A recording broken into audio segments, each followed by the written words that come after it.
جب آپ صلی اللہ علیہ وسلم کی نبوت کا 10واں سال تھا، نبوت کے 10ویں سال آپ صلی اللہ علیہ وسلم کی وفادار زوجہ سیدہ طاہرہ خدیجۃ الکبریٰ رضی اللہ تعالی عنہا کا انتقال ہو جاتا ہے۔ اسی سال ہی آپ کے محبوب چچا خواجہ ابو طالب بھی دنیا سے رحلت فرما جاتے ہیں۔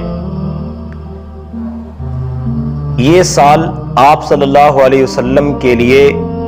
بہت ہی زیادہ غم اور تکلیف والا سال تھا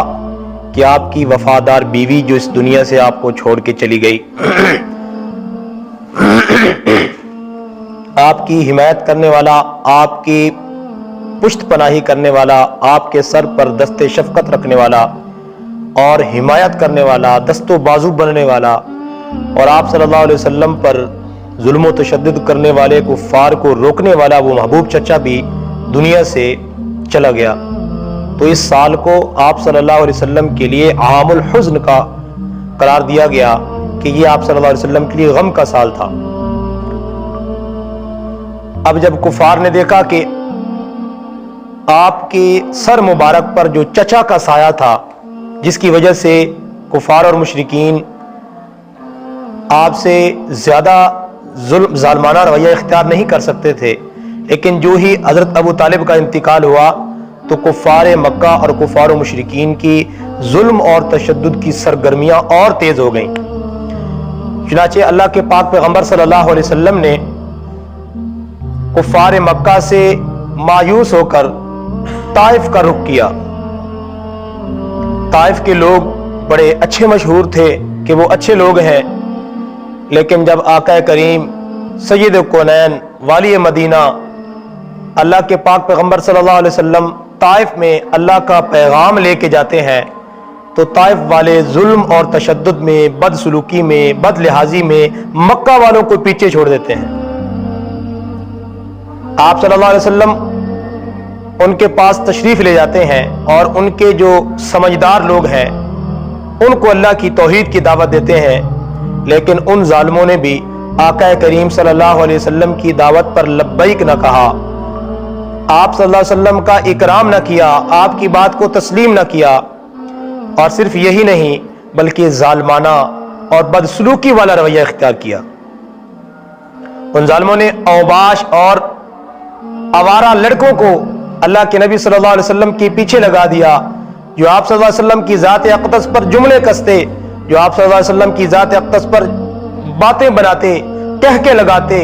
اور آقا کریم صلی اللہ علیہ وسلم کے جسم مبارک پر پتھر برساتے۔ اور ان ظالموں نے اس طرح ظالمانہ رویہ اختیار کیا، پتھروں سے اس طرح اللہ کے پاک پیغمبر صلی اللہ علیہ وسلم کے نبوت والے جسم کو، جسم اطہر کو اس قدر زخمی کیا کہ آقا کریم صلی اللہ علیہ وسلم کا جسم زخموں سے چور ہو گیا، اور آپ صلی اللہ علیہ وسلم کے جوتے لہولہان ہو گئے، کپڑے لہولہان ہو گئے، بدن مبارک لہو سے بھر گیا۔ ان ظالموں نے اس قدر ظالمانہ رویہ اختیار کیا۔ سیرت کی کتابوں میں لکھا ہے کہ وہ آقا کریم صلی اللہ علیہ وسلم پر اس قدر ظلم و تشدد کرتے، پتھر مارتے، آقا کریم صلی اللہ علیہ وسلم زخموں سے بے تاب ہو کے نیچے گر جاتے، وہ ظالم پھر آپ صلی اللہ علیہ وسلم کے بازو سے پکڑ کے پھر کھڑا کرتے، پھر اٹھاتے، پھر پتھر برساتے۔ چنانچہ آپ صلی اللہ علیہ وسلم ایک درخت کے نیچے آرام کرنے کی خاطر بیٹھتے ہیں، زخموں سے چور ہو کے، لہو لہان ہو کے، اور اللہ کے دربار میں گزارش کرتے ہیں، آہوزاری کرتے ہیں، اللہم انی اشکو الیک ضعف قوتی وقلت حیلتی، اے اللہ میں اپنی کمزوری، بے بسی کی داستان صرف تیرے دربار میں عرض کرتا ہوں، اے ارحم الراحمین، اے معاف کرنے والے، اے رحم کرنے والے۔ سیرت کی کتابوں میں لکھا ہے کہ کفار مکہ کے سرداران میں سے ایک سردار تھا، غالباً عتبہ، اسی راستے پہ اس کا باغ تھا انگوروں کا۔ اس نے جب آپ صلی اللہ علیہ وسلم کو اس حالت میں دیکھا، شکستہ حالت میں، زخمی حالت میں، تو اس کے دل میں بھی تھوڑی قوم اور قبیلے کی وجہ سے اس لحاظ سے اس کے دل میں نرمی پیدا ہوئی۔ چنانچہ اس نے اپنے غلام عداس کو، جن کو اللہ نے ایمان کی دولت سے نوازا، ایک برتن میں